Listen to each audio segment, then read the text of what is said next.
Welcome to the Veterinary Culture Lab, where science meets real-world application. I'm Andi Davison. And I'm Josh Weissman. Together, we'll show you an evidence-based blueprint for renovating culture in your veterinary team, one episode at a time. Most equine veterinary professionals were horse kids long before they became veterinary professionals. Today, we're exploring what happens when a lifelong passion becomes a career and what research says it takes to make that career sustainable. Hello. Happy Thursday. It's Thursday, right? It is Thursday. Yeah, it is Thursday. Thursday. Andi, I want to ask you a couple questions, if you don't mind. It is the end of May. Mm-hmm. Tell me what the end of May is like in North Central Florida, like weather-wise. It is, we have full on moved into the afternoon monsoon season. Okay. So for a minute, it was not raining and we were not getting any rain. And we have actually been experiencing a drought for the better part of the year. Now, to be clear, we still are in a drought. We still have a huge deficit as far as like rain that we need to get back up to where we were supposed to be. And we've now moved into the part of the year where you're getting that predictable afternoon monsoon that blows through and lasts about, I don't know, it's usually like 20 minutes, 30 minutes, maybe 45 minutes of this like storm, and then it's gone. And then the humidity comes after that. So Yep. So as a horse girl, this is the time of year where you're like trying to shift to, I need to ride early in the morning. Yes. And part of that is because of monsoon in the evening and then humidity, but also like heat in the middle of the day is starting to become an issue. Yes, I'm vigorously nodding because those things are all factors that it gets really hot. If you wait until the afternoon, it will inevitably rain during the, 2-hour time slot that you have available to ride. And it's hot and humid in the afternoon. So riding in the morning is the way to go. It's also really hard for me because I'm not a morning person. So really trying to get motivated to get out there in the morning is sometimes a challenge for me. I would prefer to ride in the evening, but then I get thwarted by the monsoon. So I don't know. Okay, so to complete the picture here, so this is the time of year in North Central Florida where you live, where like really the ideal horse time is first thing in the morning. Not ideal for you personally, but ideal horse time is first thing in the morning because the middle of the day is going to be way too hot. The afternoon's going to be a monsoon, and then the evening's going to be humid and hot, and none of those things are that fun. Listeners, I am painting this picture for a reason. I can see Andi on screen. You can't, but I can see Andi on screen. And what I'm seeing is not hearkening to where Andi currently lives. What I'm seeing is an image that looks like where Andi grew up in Michigan. All right. Because so in the background is like this, what looks to be like a log cabin, because her house is basically a log cabin, right? So you can picture this, like, the plank wooden walls and all the stuff in the background. And then Andi is dressed as if it is not late May in Florida. It is early February in Michigan. Yep. It's chilly in my house. It's chilly in my office. It's chilly in her office. And Andi loves to be cozy. Plus, I'm drinking a smoothie, and any smoothie fans out there know that you get chilly. You get chilly when you drink a smoothie. You get chilly when you drink a smoothie. There's no judgment here. It's just always entertaining when I'm in shorts and a t-shirt because it's warm in Colorado. It's like 78 today. And, I get on a call. Delightful. Yeah, it's really actually quite wonderful. We'll definitely take a dog walk later. But then I get on a call with you and I'm expecting you to be like, full on sweaty tank top kind of thing. And here you are looking like it's the middle of winter in the Midwest. And it's just, it's always a little bit surprising. Andi, I'm not going to try and be sneaky with today's dad joke. I'm just going to ask it to you because it's in a question form. And it's not directly related to horses, which is what today's episode is about, but it's fairly close, right? You could consider this a non-companion animal type creature. Andi, what do you call a bear who's lost all his teeth? What do you call a bear that has lost all of his teeth. All I'm doing is singing the bare necessities in my brain, and I got nothing. That's good. Josh, what do you call a bear that has lost all its teeth? Well, Andi, you call it one of my favorite treats, a gummy bear. Oh, a gummy bear. That's a good one. Gums. It's gummy bears. Gummy bear. Yeah. Thank you. Thank you for indulging me. That is a good one. I too love a gummy bear. One of my horses loves a gummy bear. Really? Dakaru, his favorite treats are gummy bears. Huh. I know. That's interesting. I'll have to remember that the next time I come. Yes, bring him gummy bears and he'll be your friend forever. I'll go up to Canada and hit a bulk barn and get a couple couple pounds of gummy bears. He'd be his favorite human. This is my goal in life now. Good. Well, you kind of alluded to it, and I'm actually kind of excited because this episode is horse related. It is focused on equine medicine. It is focused on equine veterinary professionals.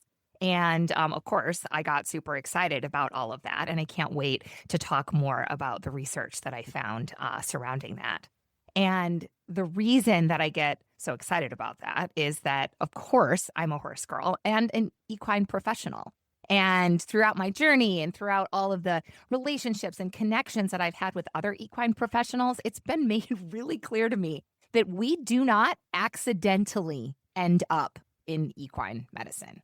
We were horse kids first. We loved the smell of the barn, the sound of the grain buckets, and the magic that horses bring long before we ever understood things like 2 a.m. emergency colics or industry sustainability crises. And because I am one, I feel safe enough to say that most horse people are a very specific kind of crazy. And of course, in my opinion, the very best kind of crazy. Because we are willing to wake up at 4:30 in the morning, drive out into the middle of nowhere, only to get soaking wet from one of these famous Florida monsoons, spend all of our money on an animal that is actively trying to injure us, and somehow call it the best day ever. Horses, they're what we arrange our lives around. They're why we eat ramen noodles while they enjoy their very fancy German horse muffins. They are an unspoken beacon that connects us. Horse people, we have a way of finding one another, even in a crowded room that has absolutely nothing to do with horses. And I think a lot of that, at least for me, is that horses were never a hobby for me. It became a part of my DNA. Horses are my community. They're part of my identity, and they're my home. Because somehow we've all collectively agreed that, yes, this type of crazy behavior is totally normal. Okay, hold on a second here, Andi. I am not a horse kid. I did not grow up with horses. I rode horses actually as a little kid for like a year until I got knocked off of one. But you horse people, especially like these past few years since you've joined Flourish, you absolutely fascinate me. I'm really curious, when did horses kind of not be a hobby for you and really become part of your identity? That is such a great question, Josh. I think for me, it was pretty early on in my teenage years when I realized that I liked who I was when I was at the barn, when I was with my horse friends, with my horse. I could be happy, I could be confident, and I could actually breathe. And once I realized, I really wanted horses to be a part of my everyday life. Now, I'm sure everybody's story is a little bit different and kind of the same all at the same time. And Josh, you've known me now long enough, right, to watch me full on horse girl my way through life. And I'm curious, when it comes to me and some of our other horsey connections, what stands out to you about our very special kind of crazy? It is a very special kind of crazy. I'm not going to lie. When I learned from you, getting to know you, the extent to which you must go to care for these creatures, both with your time, your energy, your financial commitment, and all of those things. Suddenly all of my strange hobbies and obsessions felt secondary. I think there's a lot of things that stand out to me, but one of the things that really stands out to me is to me, it feels like an especially unique connection that you have with these animals. I think of we recently lost a dog. Addie was her name. It was sudden. It was unexpected. She was only 5.5. We were preparing for another 10 years with this animal.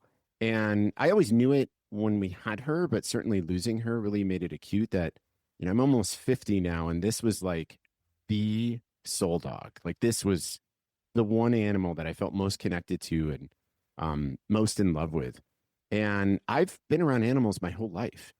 I feel like horse people experience that over and over and over again with every horse that they've ever had. I mean, I know that there's always like that really truly special one that you feel especially connected to, but even the ones that like horse people say to me, like, yeah, he's a good horse, but that's not really the one. It still feels like a connection that is exceptional and unique.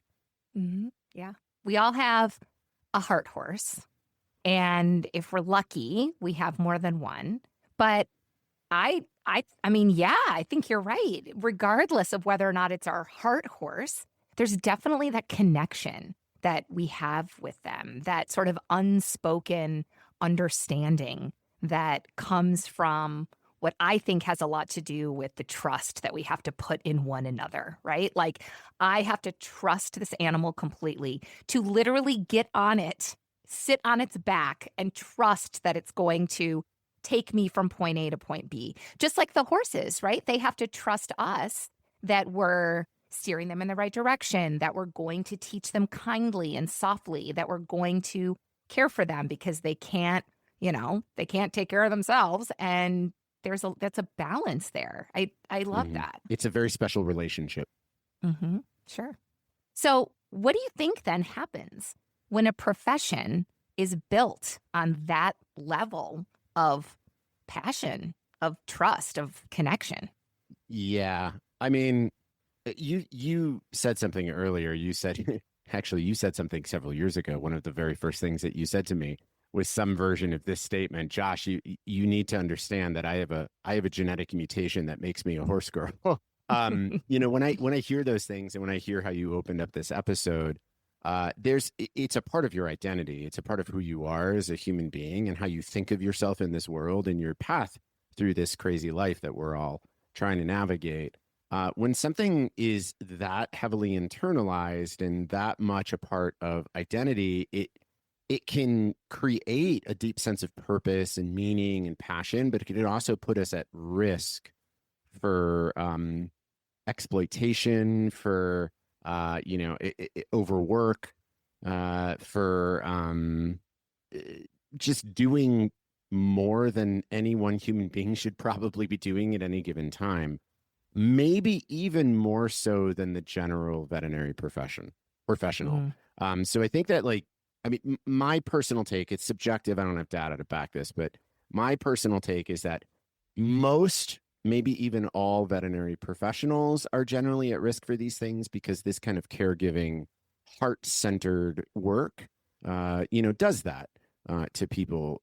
But I think that equine practitioners in particular are uniquely positioned in this way. And I think that's that can be both the magic and the danger of, a profession that's built from that level of passion.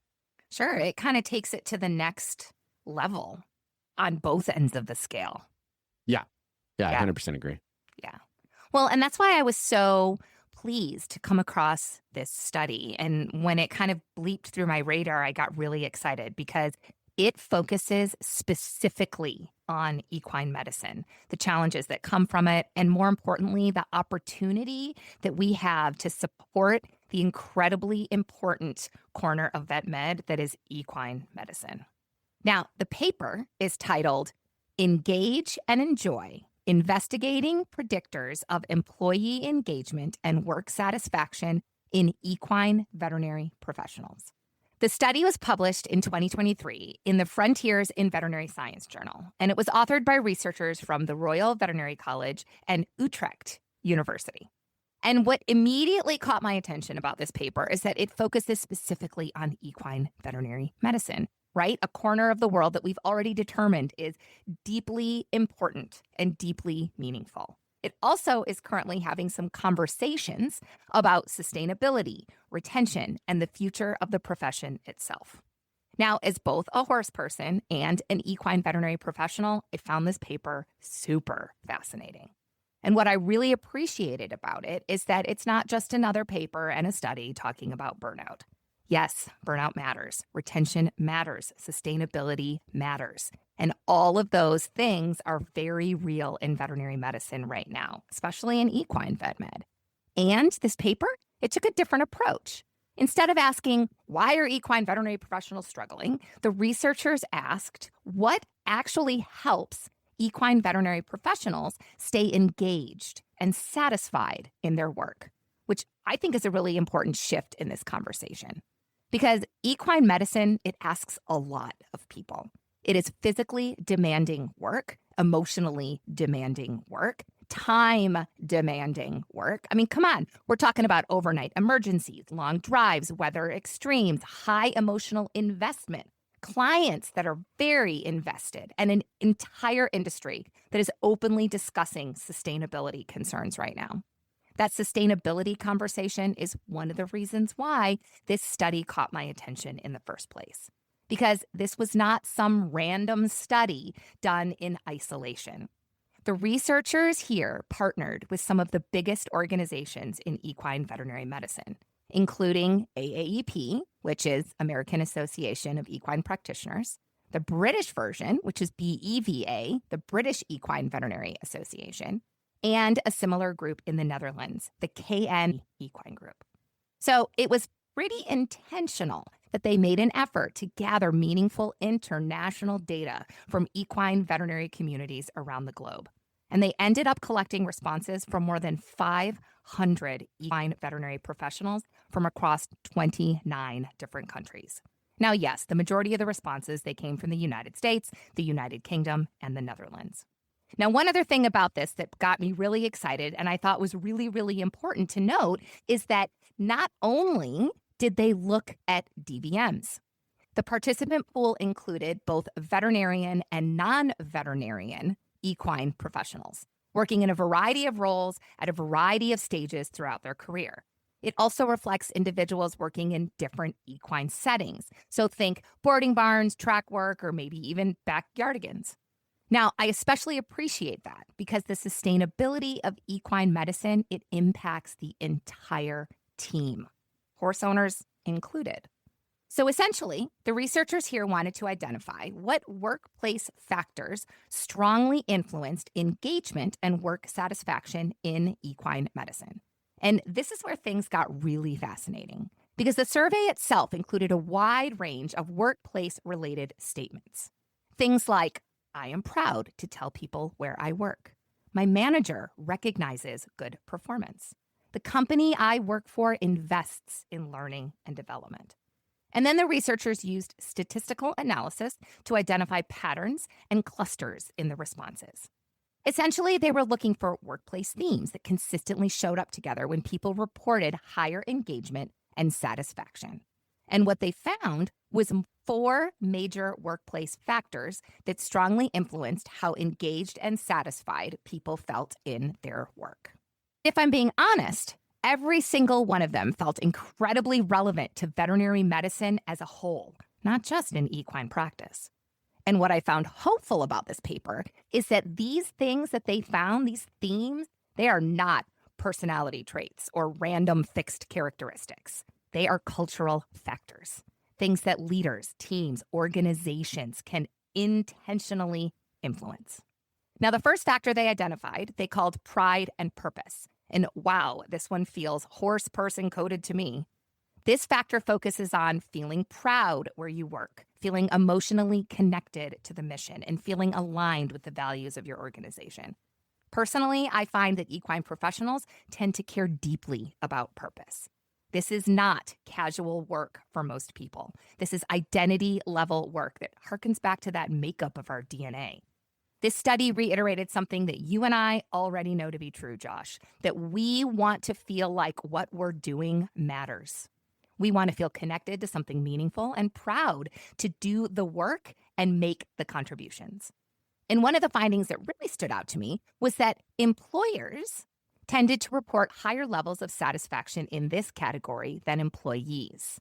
which kind of makes sense because owners and employers often have more autonomy, more influence over the mission, more control over the culture and direction of the practice. Autonomy actually becomes a really important thread throughout this entire paper.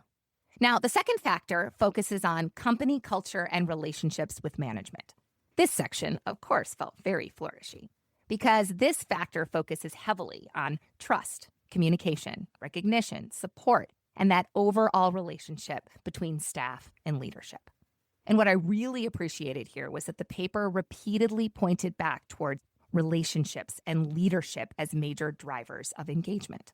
Not perks, not surface level morale boosters, but real relationships. How supported people feel, how respected they feel, whether communication is healthy, and whether leadership creates trust. And increasingly, veterinarians actually tended to report lower satisfaction scores in several of these areas compared to non-veterinarian professionals, which I thought was fascinating because I think a lot of people assume that becoming the veterinarian automatically means more satisfaction and fulfillment. But the paper suggests that responsibility, workload, pressure, and expectations can complicate that reality. Now, the third factor focused on working conditions and compensation. I really appreciated the balance in this section because the authors did not pretend that passion fixes everything. Yes, equine professionals are deeply passionate people, and working conditions still matter, compensation matters, workload matters, work life, benefits, continuing education, and support matter. And honestly, one of the most interesting findings in this paper was that the needs for these things seem to shift across our career stages. It found that younger professionals tended to place more emphasis on growth opportunities, mentorship, and learning. More experienced professionals, on the other hand, they tended to place more value on compensation, flexibility, and sustainable working conditions. That makes sense because what we need from a profession can absolutely change over time or through any given situation. Now, the paper really reinforced the idea that meaningful work matters and sustainable working conditions matter too. The fourth factor focuses on team culture and learning possibilities. I think this one was especially important, especially if we're being serious about the retention issues in equine medicine. This factor focuses on mentorship, support, teamwork, adaptability, and opportunities for professional growth. And it specifically highlights how important these factors were for younger professionals entering equine medicine, which I love because to me, it highlights how much these people want to do this kind of work and do it well. People need opportunities to grow, to ask questions, to develop confidence, to feel like a part of the team. These aren't just survival skills. I think there's a lot of us out there that can probably remember people in our own careers who have either helped us feel supported and capable or made us question whether we belonged there at all. And when you look at the sustainability concerns happening in equine medicine right now, that matters a lot. Now, what fascinated me most about this paper is that it reinforced something that I think many professionals probably are already feeling intuitively. That people don't stay in equine medicine because they love horses. Because if love alone sustained a profession, equine medicine would not be facing a sustainability crisis. People stay when the culture surrounding the work helps them continue loving it in a balanced way. And it allows them to not only work with horses, but ride their own horse consistently. Because yes, loving horses got us into this profession, but culture, leadership, support, growth, flexibility, autonomy, those are all the things that determine whether or not we stay. Now, Josh, even though you haven't spent too much time in the equine world, I'm willing to bet that there is a lot that resonates with you about your own experience with identity in meaningful work. Would you be willing to share some of it? No, I'm kidding. Yes, of course. Yeah, this is really fascinating stuff. I'm grateful that you brought this paper to discuss, and some of the findings really stand out to me. for me personally, I think one of the things that was eye-opening for me a few years ago, I came across some research that talked about, gosh, I wish I could remember the exact title of the paper. It was something along the lines of the dark side of a calling. And it was worked on focused on zookeepers. As I'm sure you can imagine, Andy, people who are drawn to zookeeping are probably, if not equal, at least close to the levels of passion and commitment that. Oh yeah, I'm sure there's tons equine of practitioners. similarities. Yep. Yeah, absolutely, absolutely. And for many of them, it feels like a calling, as I would imagine that many equine professionals, equine medical professionals, probably say similar things. It feels like a calling. And what they found in this research was that historically we had thought of this idea of doing purposeful and meaningful work, working in a calling as a really great pathway to professional fulfillment and well-being. But actually what they found was that these zookeepers were highly susceptible to burnout and all sorts of other deleterious outcomes because of the fact that it felt like a calling.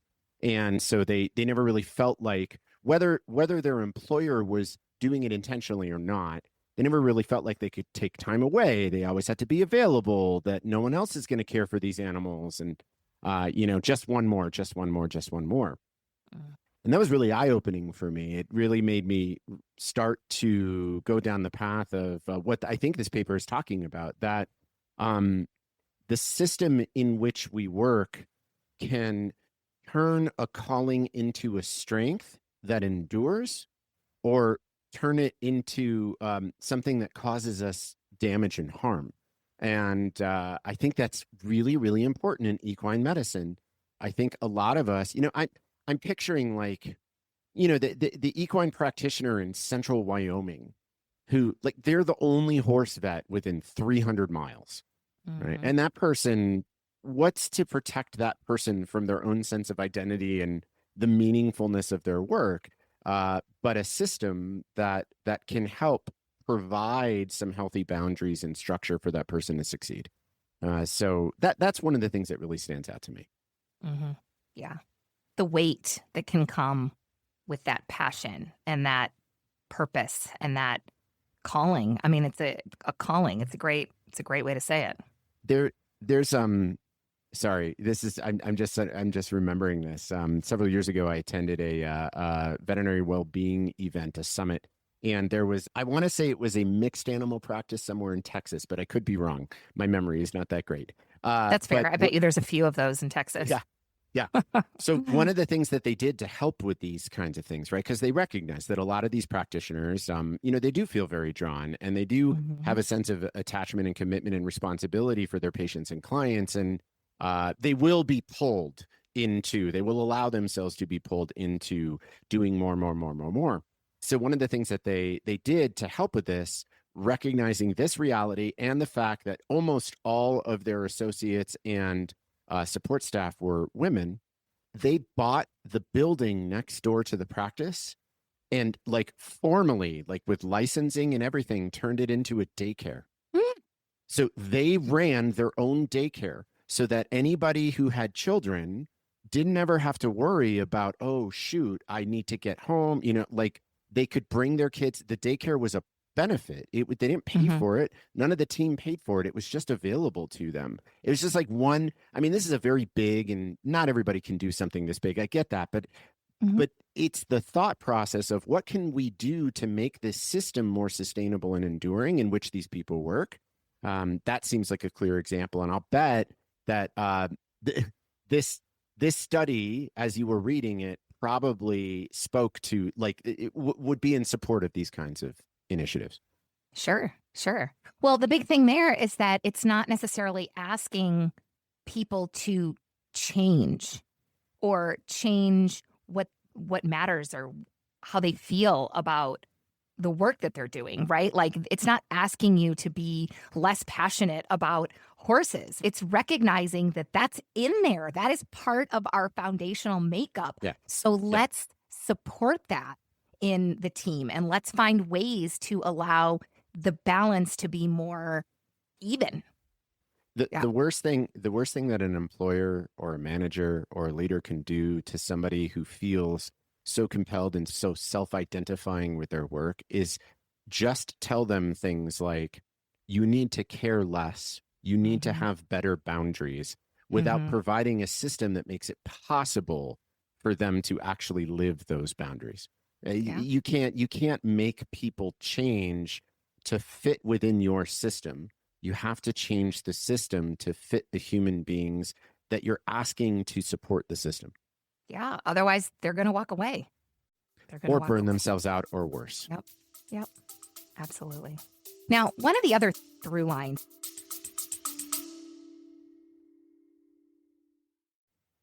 Howdy, friends. If you're headed to WVC in Nashville this August, come say hi. I'll be speaking on the 16th and 17th, and Josh will be there cheering everyone on and soaking it all in. We'd love to meet you, hear your story, and connect with our Veterinary Culture Lab community. See y'all in Nashville. Now, back to the lab. That keeps coming up for me in this paper is the idea of autonomy, right? Like it shows up over and over again. Sometimes it's direct and sometimes it's indirect. But the employers in this study, like I said, they tended to have higher satisfaction. So to me, that says flexibility, it matters. Control over the schedule matters. Influence over the culture, growth opportunities, that stuff matters. And I think that autonomy matters even more in veterinary medicine because horse people, we tend to be incredibly independent humans. We are very used to solving problems, managing chaos, being resourceful, making decisions quickly. And I know what happens when somebody tries to tell me what to do. Yeah, y'all need to see Andy Davison's "You're Not the Boss of Me" face. Oh yeah, there are many. But that's it. And so, I know for me, autonomy is huge. And a lot of that stems from my horse girlness. I'm going to get it done and this is how I'm going to do it. And I'm going to do it myself if I have to. Like that is part of my makeup. And so the idea of autonomy and the need that I know I have for autonomy is huge. And I think a lot of that comes from the horse girl gene. So when you think about that, right, I don't think I'm that unique in that sense. I'm sure this applies to many other horse people.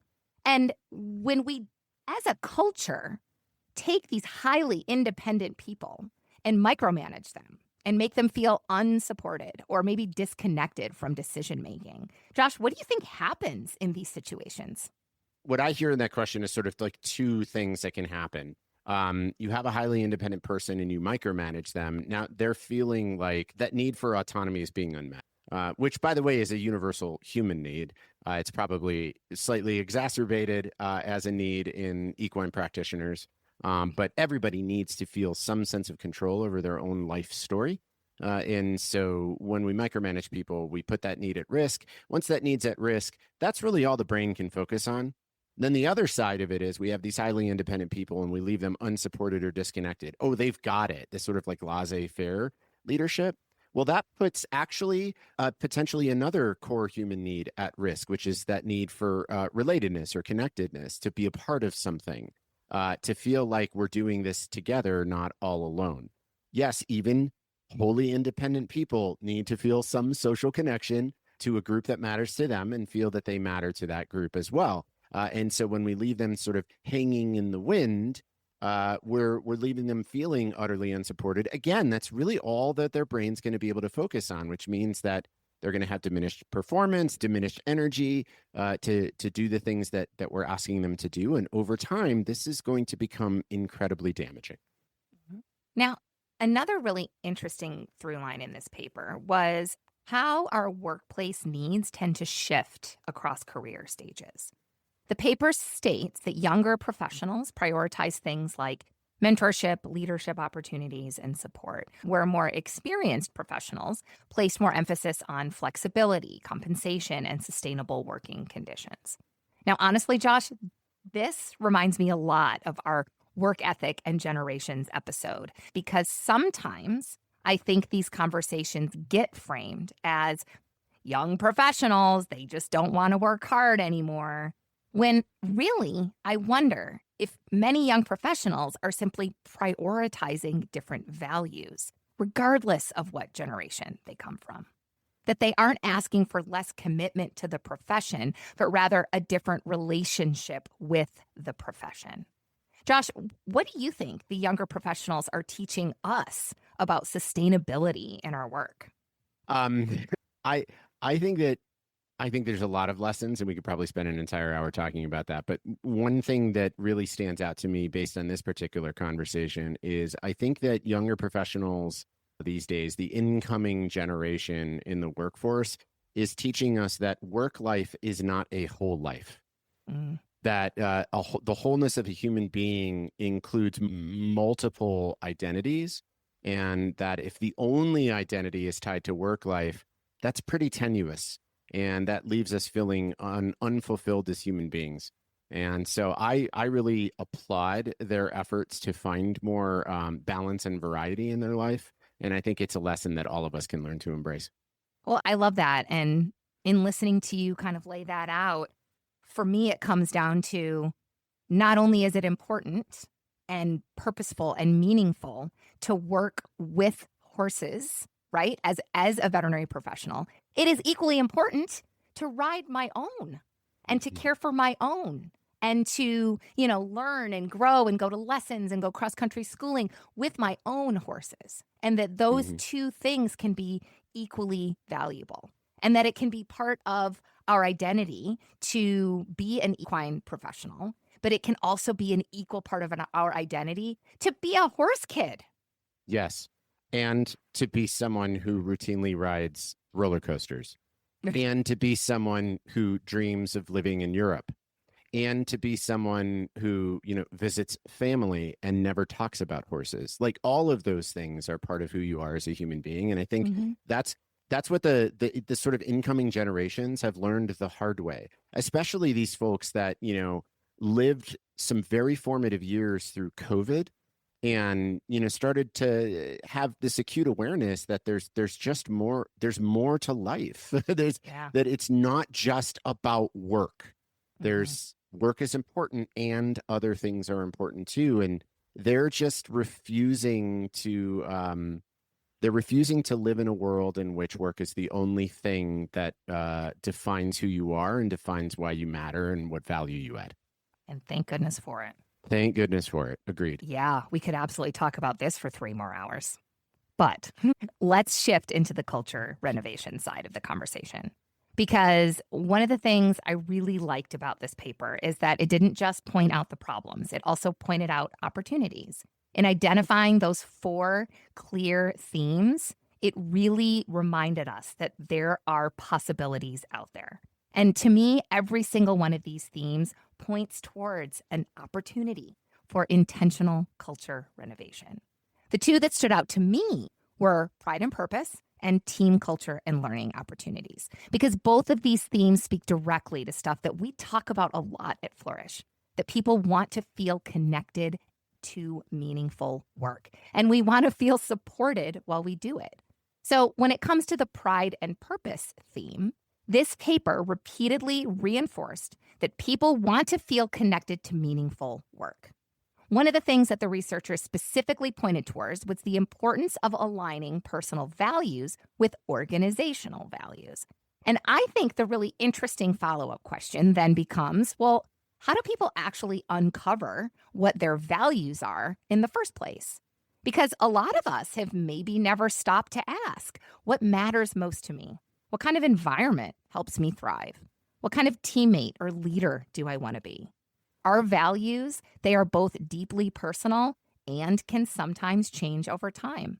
So deliberately reflecting on questions like, which moments at work feel most meaningful to me? Or what am I consistently prioritizing or maybe avoiding in practice can be really, really helpful. Because values become much more useful when they move beyond words on paper and into everyday professional decisions. And when people understand what matters most to them, they can make more intentional decisions about how they sustainably engage with their team, their practice, and the profession as a whole. The cool part is that veterinary leaders can support this discovery in some really simple and powerful ways as well. Inviting people in to a values conversation. Maybe it's during onboarding. Maybe it's during one of your monthly or weekly one-to-ones, but just intentionally starting that conversation and getting curious. There it is, getting curious with people about what meaningful work looks like to them. Ask them, what are you doing here when you find yourself really energized? When you feel like you're making a difference? Tell me more about what you're doing when that happens.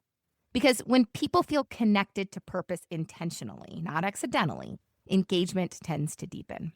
Now, the second theme that stood out to me was the team culture and learning opportunities, especially because this paper highlighted how important support, mentorship, learning environments are. And I am going to step on my little tiny soapbox for one short second, because learning opportunities should not only belong to the veterinarian. The entire veterinary team deserves opportunities to grow, to learn, to contribute, and to develop professionally. Because healthy cultures are built when the whole team feels invested in, not just one role inside the system. Now, I happen to know of a certain academy that offers a variety of opportunities to learn, grow, and develop for everyone in veterinary medicine. Yes, I am talking about the Flourish Academy. And yes, I will link it in our show notes because there's a bunch of different resources for all roles, all goals, and all interests. Now, Josh, I've been talking an awful lot here, so please shove me off my soapbox because I want to hear some of your ideas. How can our listeners take some of this valuable research and put it into action out in their world? Yeah. I was thinking about the values alignment piece that you were talking about. And I was thinking about ways that we can really bring that to the surface. Because oftentimes those things are, we don't really recognize them until they become pain points. So an example of what I mean by this is that, we don't really, like you suggested, most of us don't have a deep level of awareness about what we truly value and how those values are ranked, because a lot of it is contextual and situational. So an example of this might be, Andi, imagine a situation in which here at Flourish, Kelly or Tess is having a really difficult personal issue, and they reach out to you. At the same time, you're working on a really big project that you're coming up against the deadline for one of our biggest clients. And you literally have to choose, do I help support my teammate or do I accomplish this task that is expected of me in my job, right? That is exactly the kind of time when having an awareness of what we value as an organization and what you value as a human being and making sure those things are aligned is essential, but we don't really think about that in advance.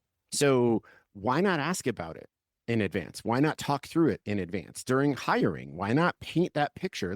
Think about what do I, as a hospital owner, want Andi Davison to do in that situation? What do I actually, what's most important to me? And whichever one is most important to you, that's up to you. That's totally fine. There's no judgment from me. If it's, above all else, I want Andi to drop her work and support her teammate, then great. That's the thing that's important to you. Be aware of that. If no. I put off the teammate, refer them to somebody else. What I really need you to do is to meet this deadline for this client. That's the most important thing. Great. But at least be aware of that. So that way, when you're interviewing people, you can lay that out, that scenario out, and honestly ask them to walk you through exactly what they would do. And then you'll have an idea of what does this person value and does it match what I value and what I need in this organization? Furthermore, talk about it in team meetings. Hey guys, I really want to talk about how we value things here and how we respond to situations. So let's talk through some situations that might put values at odds where we have to choose between one. And then let's talk about how I would like this to go as a team and how you want this to go as a team and how we can work through this together. Right. So I that's the one thing that I would add to this culture renovation section. That it's a two-way street. I love that. I'm getting all excited. So for me to understand more about what my values are is great and to be able to share what that is. But then for you on the other side of that relationship to be able to go, okay, well, these are mine and this is how I would react in that situation. it's a two-way street. Nobody's necessarily right or wrong, but to understand more about what that looks like for everybody can like go next level. Yes. Totally. For me as an employer, that's going to give me a really good sense on, do I have the right people in the right seats, right? For you as an employee, that's going to give you a really good sense on, is this the kind of place I am likely to thrive, or is this place going to inhibit my ability to thrive? Those are both really important data points for alignment. Well, and it's also going to show both of us that it matters because it's an intentional conversation. It's not, well, we'll figure it out or we'll deal with it when it happens. It's an intentional conversation that is happening. And when those things happen, it proves that it matters. Precisely. Yeah. Yep. Okay. I guess we'll have to reluctantly wrap up this conversation because I am loving every bit of it. This paper was fascinating. I was so excited to read it. I was excited to bring it to the lab because I think it leaves us with a really important reminder that people do not stay connected to meaningful work through passion and love alone. They stay when the culture surrounding that work helps them continue to engage with it in a balanced and sustainable way. Through purpose, through support, growth opportunities, healthy relationships, leadership, and through environments where people feel trusted, valued, and invested in. And honestly, I think that matters deeply for the future of equine medicine because this profession deserves to keep the passionate, talented, horse-crazy humans who love it enough to make it a part of who they are. Now, speaking of horse-crazy humans, it turns out that there's actually a lot of us in Florida because this week's headline is a Florida woman headline. And it was actually not hard to find a horse-related Florida woman headline. This week's headline, Florida woman gets arrested for a DUI while riding her horse. Shocker. You're shocked, I know. This particular Florida woman was intoxicated. She was riding her horse, which was named Bo Duke, after the Dukes of Hazzard, because what else would a Florida woman name her horse, right? Down a very, very busy street in Tampa. Now, apparently people saw this, and out of concern for the horse, they called the law. The law came, they arrested this woman for a DUI and for neglect against her horse. Now, there's a video that I will link in the show notes, and I'm telling you that because it shows the horse, who, of course, was the goodest boy. He didn't spook at any of the cars and trucks, but it shows the horse in the video happily grazing with the sheriffs. So everything with the horse turned out just fine. Now, I'm sure you're not going to be surprised that horse-related DUIs are actually kind of common in Florida for both Florida man and for Florida woman. I know. Gotta love the great state. Horse capital of the world. Horse capital of the world. Horse crazy capital of the world. Yes. I like that better. I think we should push to change that. Horse crazy capital of the world. Yep. I don't think many people will argue. Oh, good. Well, listen, Josh, thank you for jumping in on this important conversation. It's clearly one that means a lot to me, and I loved being able to share it with you and chat with you. Listeners, I appreciate you as well. Taking the time out of your busy day to hang out with us, it means a lot to us. Be sure to check out the links in the show notes for everything that we referenced today. And if you're enjoying your time with us, we would be wildly grateful if you could rate and follow the Veterinary Culture Lab. Until next time, my friends. Bye. Bye, guys. Thanks for hanging out with us in the Veterinary Culture Lab, powered by the science of workplace well-being and brought to you by Flourish Veterinary Consulting. If today's episode sparked an idea, made you smile, or got you thinking, hey, I should totally try that, let us know. What do you think? Be sure to subscribe, share, and remember, a thriving veterinary culture is possible, and you don't have to build it alone.